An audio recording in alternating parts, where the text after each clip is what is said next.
And we're recording. So, hi everybody, it's Tina here, and I'm here with Melanie tonight, and we are having our hot topic fitness workshop. So welcome. Tonight we're going to be talking about a few really interesting things, especially stuff that should interest you. We're going to talk about menopause and belly fat, why our waistline is expanding, and of course here in Menopause Weight Busters, we're getting rid of that expansion. But we're going to talk about it tonight so you understand it a little bit better. We're also going to be talking about some really important fitness and exercise rules that we kind of need to adhere to after 50. Really, it starts with perimenopause, to be honest with you, but we're taking our rules to after 50. And then we are going to talk a little bit about some of the training that Melanie has to offer. She's made us some videos, so it's going to be awesome that we have the opportunity to take advantage of her expertise, because Melanie is our 19 years now, I think, Mel. Teaching fitness classes, teaching Les Mills fitness classes. She is a black belt and a Tai Chi expert. This girl can meditate. She can do yoga. She does it all. So Mel, take it away for your Hot Topic Fitness Workshop tonight. Oh, thank you so much, Tina. All right, so happy to be here tonight. It's pretty exciting. So tonight I'm going to be giving you a visual as well, so you have a few things to look at as we go. So of course, the hot topic tonight, fitness workshop with myself and Tina. So tonight, nice little picture here. So we are talking about menopause and belly fat. So why is your waistline expanding? And what can you do about it? So around the time of menopause or just after, many women see their waistline increase in size. This comes as a surprise to women who are watching their weight, watching what they eat, and exercising every day. So even women who are relatively lean after menopause often wage a battle with belly fat and frequently notice the redistribution of body fat from their buttocks and thighs to their tummy and waistline. So why is an expanding waistline and belly fat such a problem after menopause? And what can you do to control tummy fat after menopause? Measuring your waist is a good way to check that you're not carrying too much fat around your stomach, which can raise your risk of heart disease, type 2 diabetes, cancer, and stroke. So you can have a healthy BMI, which is your body mass index, and still have too much belly fat, meaning you're still at risk of developing these diseases. So how can you decrease your waist size? While you cannot spot treat fat on any specific area of your body, the fat stored around your waist and the distribution of your weight may be influenced by your diet and exercise habits. So methods to try. You want to move your body at least 30 minutes, 5 days a week. Specifically aim to get at least 150 minutes of moderate activity or 75 minutes of more vigorous exercise per week. It might sound a lot, but it's really not. Try activities like walking, jogging, cycling, swimming, and aerobics. Hey, Mel. Yes. Now, I just wanted to bring something up. When you talk about moving your body at least 30 minutes, 5 days a week, like really, I think people think, oh my gosh, you know, when you say 150 minutes, just like you said, it's really not that much. It's a half an hour of your day. And so one of the things that I've been doing, because now I'm back at work and I don't have that time to go out and walk, I'm walking with my girlfriend at lunch. And we just made it a habit, you know, from the first day of school, we said, okay, we're getting out there and we're doing it. That's and so awesome. By the end of the school week, we already have like all our walking in, and I don't run because of my bad knee. It's not crazy. We just get out there and walk. You know, it's moderate. I think that's a big thing. I know you're going to talk about it in a little bit too. Yeah, that's awesome. And it's a great way to have a buddy to do it with. So you can do, you can crank up the intensity of your workouts from time to time. It doesn't have to be every time. Now, high intensity interval training, which is HIIT, may be particularly effective because it helps to boost your metabolism. Of course, eat a healthy diet and skip processed and fast foods. Healthy choices include whole foods, whole fruit and vegetables, and lean protein, low-fat dairy, and whole grains. You want to look at the labels and try to avoid saturated fats and any added sugars. Watch your portion sizes, because even if you're eating healthy foods in large quantities, you may be consuming enough calories to gain weight. And when you're eating out, consider packing up half of your portion to go. So that's always good to do. You want to drink plenty of water and skip sodas and other sugary beverages that are full of empty calories. So drink your alcohol intake to recommend 1 drink for women 18 and older. And 1 drink is equal to 12 ounces of beer, 5 ounces of wine, 1.5 ounces of 80 proof distilled spirits. So when we're talking about the healthy diet, right, and we're talking about proteins, fats, and carbs. So Yeah. for us inside Menopause Weight Busters, our healthy proteins consist of like lean, if we're eating red meat, it's lean meat, or, you know, we always like do craziness, like you can say bison and all those kinds of stuff because they're so lean, but, you know, like chicken, turkey, that sort of thing, fish, lean fish, and then of course our fats, healthy oils, avocados, nuts, that sort of thing, and then all the vegetables of the rainbow, for sure, you know. For sure. And then when we're talking about the alcohol, we really do reduce alcohol for those first 4 weeks. Absolutely. We try to do without for 4 weeks. It's hard, I'm not gonna lie. I love my wine time. But, and then when we're talking about the water, we've done a water challenge in here, and really like at least 8 or 9 glasses of water a day is what you should be consuming. And, you know, one of the ways to, you know, get that battle over with, because so many people say, oh, I don't drink enough water, I don't drink enough water. The minute you wake up, drink a glass of water. Yeah. You know, and then just take it so that you're sipping. Keep filling your shaker cup or have a big jug and keep sipping throughout the day. That's what I do. I say to myself, unless I finish like 3 big shaker cups, I haven't drank enough. It's kind of like how I judge things. Right. Perfect. Good advice. So of course your takeaway is what pretty much Tina just said. If you are concerned about your waist circumference, consider making an appointment with myself, Tina, or Robin, and we can go through the options for you. So think about it. So just losing 5 to 10% of your body weight may help decrease your health risks, okay? But don't worry if the number on the scale doesn't change significantly after your efforts. It's all about how you feel, get your body fat down, and then if you have any concerns, always talk to your doctor, okay? Happy face. All right, so fit beyond 50. Fitness and exercise rules change after 50. I'm not sure if everybody knows about this. So know what to do to adjust to your body and stay in shape, all right? Funny thing happens on the way to 50 and beyond. Your body doesn't respond to exercises as it did earlier in life. Fatigue, muscle, and joint aches and increased injuries seem to happen with greater frequency.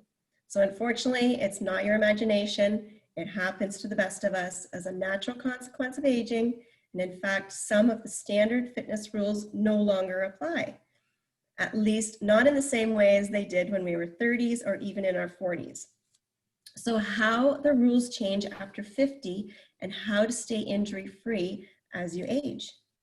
So, old rule, stretch a few days a week. No. New rule is stretch after every workout and then some. So stretching is no longer an option after 50, right? So staying flexible becomes more important as you age. Flexibility becomes, because it's related to the collagenous tendons, which is part of the lean body mass, it starts to decrease. So since our tendons connect our muscles to our bones, the perfect time to stretch is after your weight training sessions. Now remember, warming up before a workout increases your circulation, increases your heart rate and body temperature. So prepare muscles for exercise and increase joint range of motion. A total body stretch is recommended, involving all major muscle groups, and a minimum of 2 to 3 times a week. This would ideally be done after each workout when muscles are warm, okay? So old rule, focus on cardio, right? I did that for many years. New rule is resistance training takes center stage, folks. This is key. You want to highlight this for sure. Bone density and muscle mass drops rapidly after 50, making resistance training a crucial part of a complete exercise program. In addition to the link between muscle mass and metabolism, muscle burns more calories at rest than fat. Increasing muscle and bone strength also prevents falls and fractures. You still need cardio, of course, for reducing heart disease risk, which accelerates after 50. As we increase lean mass, bone, and muscle, the war against belly fat must also begin. Plus, 2014 study shows a single 20-minute bout of weight training may enhance memory. And I know in menopause, we need that. Strive for 8 to 12 repetitions per set, 2 to 3 times a week. And if you can easily perform these exercises, these 12 reps, then increase the resistance. So Melanie, one of the other things too is that resistance training is so important. I know a lot of people, because of the times we're in, right, the pandemic we're in, that they're not going to the gym anymore. But you can use your own body weight, yes, number one, right, for resistance. And the other thing is you can take 2 cans of soup.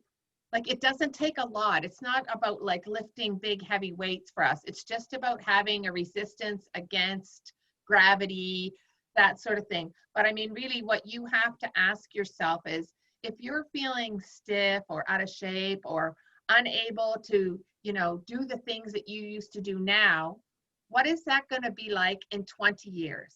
So for me, 56, what is it going to be like when I'm 76? And then you have to think of yourself, what 76-year-olds do I know now? Well, are they bent over? Do they have a hard time getting up? Are they complaining a lot about arthritis?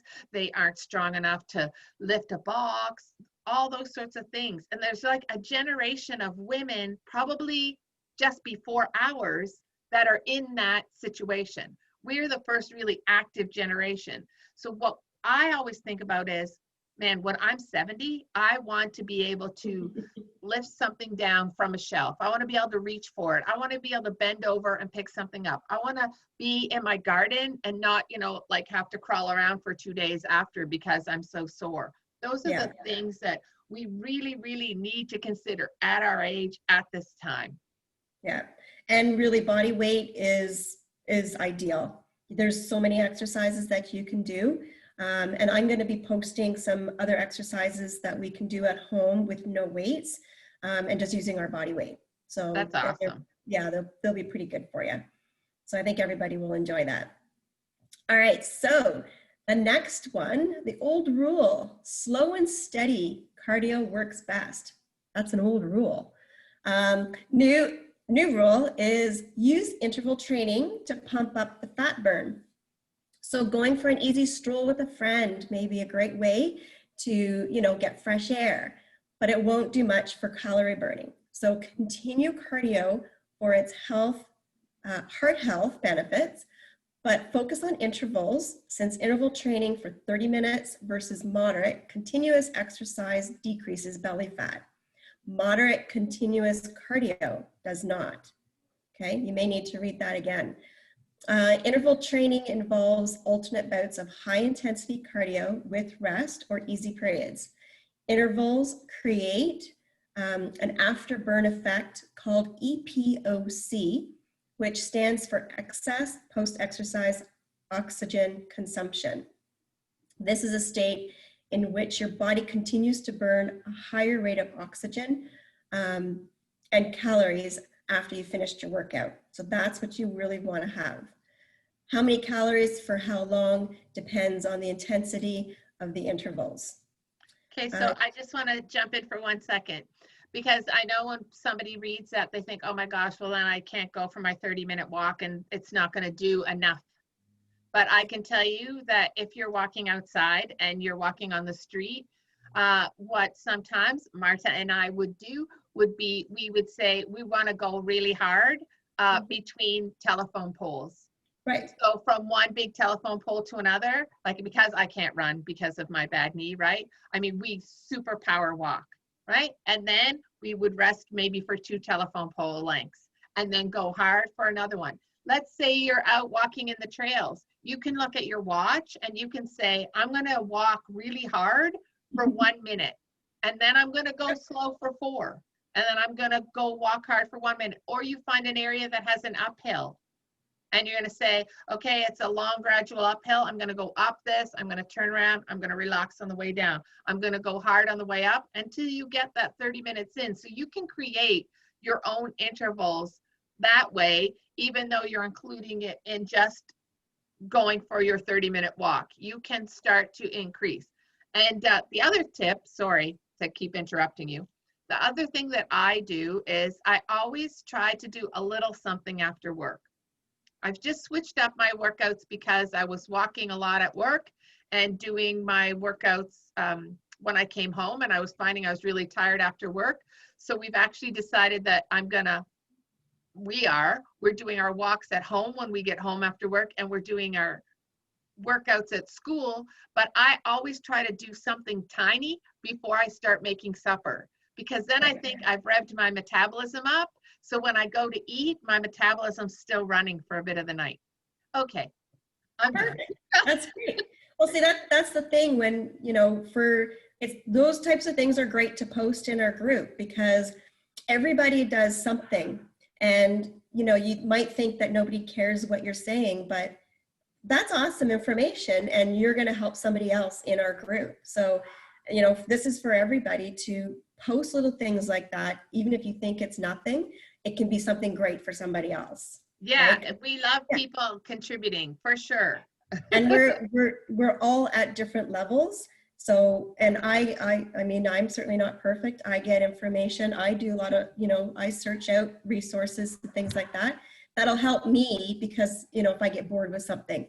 So we're all in it together, right? So, For sure. Yeah. So another old rule, take 1 day in between each weight training workout. So we've always said, give yourself 24 hours before you work that same muscle group so it can rest. So the new rule, oh, I just lost my thing, hang on. So the new rule, of course, you may need longer than a day between your workouts. So taking a day off in between workouts gives muscles time to recover, but you may need more recovery time after the age of 50. So you need to focus more on recovery after 50. Tissue recovers, recovery takes more time and more effort to support that recovery. The exact amount of time will obviously depend on the baseline fitness level. So how do you know that you've had enough rest? Okay, so look at your trends. If you find soreness isn't going away and it's impacting your next workout, this may indicate early signs of injury or not enough recovery time, okay? Being unable to decrease your time or improve whatever markers you're using to gauge progress may also indicate that you need to allow more time for recovery. Sorry, my dogs are barking. So you want to do either a 24-hour recovery or you may need a 32. So really just listen to your body. All right, so the next one is warming up is an option. That's an old rule, okay? So the new rule, always include a thorough warm-up. Very important. Warming up before a workout increases your circulation, raises your heart rate and body temperature, prepares your muscles for exercise, and increases your range of motion. Warm-ups are particularly beneficial after 50 to mediate some of the changes that occur with aging, mainly decreased tendon elasticity. So it's best to warm up with a combination of light cardio and light stretching, although the specifics can vary. It's best to warm up it's best to warm up some muscles that you're about to use, so whatever your workout is. But a general lower body workout, warm up, such as a light treadmill workout, will benefit all your muscles, including upper body. So it'll benefit you no matter what your workout is for that night, okay? So, do you need a little more convincing? All right. So, okay, so exercise is non-negotiable during and after the menopause as it benefits all aspects of your life. Do I need to read that again? Exercise is non-negotiable, right? This is a must for everybody. And if you've started early, that's great. But if you haven't started and you're starting late, it doesn't matter. It's just to start. You got to start. So a few key ingredients: work your way into a sweat. Mix moderate and vigorous activity at least 3 times per week. Don't overdo it. Make sure you rest and recover, okay? So strength or weight training keeps your muscles ready for action. Flexibility exercises help you stay limber so you can have full range of motion and avoid injury. Balance training becomes important after 50 so you can prevent falls and stay active. So here you have the pictures there of different examples of what you can do. Then make sure exercise helps you decompress from stress and not add the stress. So here's a little comic. If you can see it, guy's getting ready, he's on the treadmill. Can't talk now, cramming for tomorrow's stress test. Don't stress yourself out, right? You want to make sure that it's going to be beneficial for you. So you also want to try to include resistance work to keep your bones healthy and reduce the risk of osteoporosis, either using your own body weight, high impact activity, stretch bands, or actual weights. This will also help keep your testosterone levels balanced, and it's all about vitality and quality of life. So as a part of your aerobic exercise, include some high intensity interval training to build muscle and to boost your metabolism. So now I've got this next slide here. I'm not going through it, but I'm going to give it to you. It's going to be posted. I want you all to just go read through it, and it's going to help you kind of figure out what exercise is best for you, what you're looking for. So you'll be able to see that. There's only 6 questions that you're going to see. So your answers to these questions will give you a sense of the kinds of activities that are appropriate for you. Walking may be the best way to start if you're middle-aged, somewhat overweight, or have been relatively inactive. Swimming is good for people who are substantially overweight or have bone or joint problems. If you work with people all day, you may prefer exercise that you can do alone, such as walking, biking, or swimming. Perhaps tension is a normal part of your daily routine, and you need an exercise that will help you let off steam, such as kickboxing, martial arts, or competitive sport like basketball or tennis. If you feel that your glass is half empty by the end of your workday, then a set of centering exercise like yoga or Tai Chi may be just what you need. All right, so for more information on the types of exercise, aerobic exercises and their advantages and disadvantages, you're going to drop a yes down in the comments for us and we'll send them to you. It's about a 2-pager. There's a lot of information here. All right, so that's what we want to see, is you're going to drop a yes. So that's everything I have for you tonight, folks. So it's been a pleasure, and again, we're here to help you. Thank you, Tina, for being here with me tonight as well. Oh, no problem. Yeah. I'm just gonna say, like, thanks, Mel. Thanks for going over that stuff. Sometimes it's a little bit extensive, right? Because, you know, people need to understand that there's more to it than just like just lifting weights, or like you said, you talked about, you know, getting your balance, you know, gaining some strength and having some aerobic capacity. But I just thought I wanted to just go over quickly the things that you taught us tonight that were more important, especially with the exercise after 50, when you said we've got to stretch after every workout. Resistance training is key. And like you and I both said, you can use your body as resistance to do some exercises. Interval training, and we talked about, even if it's during your 30-minute walk, you could walk hard for 1 minute and relax for 3, that sort of thing. Taking 1 day in between workouts may not be enough, right? You have to be able to judge. You don't want to get injured, and always, always, always warm up. So those points were really great. I just wanted to give a shout out to a few people. We had encouraged everybody, because October is Menopause Awareness Month, to walk a mile for menopause. And I wanted to give a shout out to Antoinette, Joy, and Karen Danaher, Lorraine Green, and Kelly Mayer McKinnon for posting, because we asked you to post that you walked a mile for menopause. So congratulations, ladies. You will be getting a prize in the mail. So from Robin and Mel and I, so you'll be getting a little gifty for walking that mile for menopause. So much appreciated to bring menopause awareness to light. It's really, really important. So I think that's it. I wanted to thank Mel again. And also, if you are interested, because Melanie has done some really great videos. I actually got to participate in a couple of them with her, even though she was doing all the instructing and I was just there participating. But, and there's a few workouts, all of them without any weights, anywhere from shoulders and arm exercises to a little bit of low impact cardio.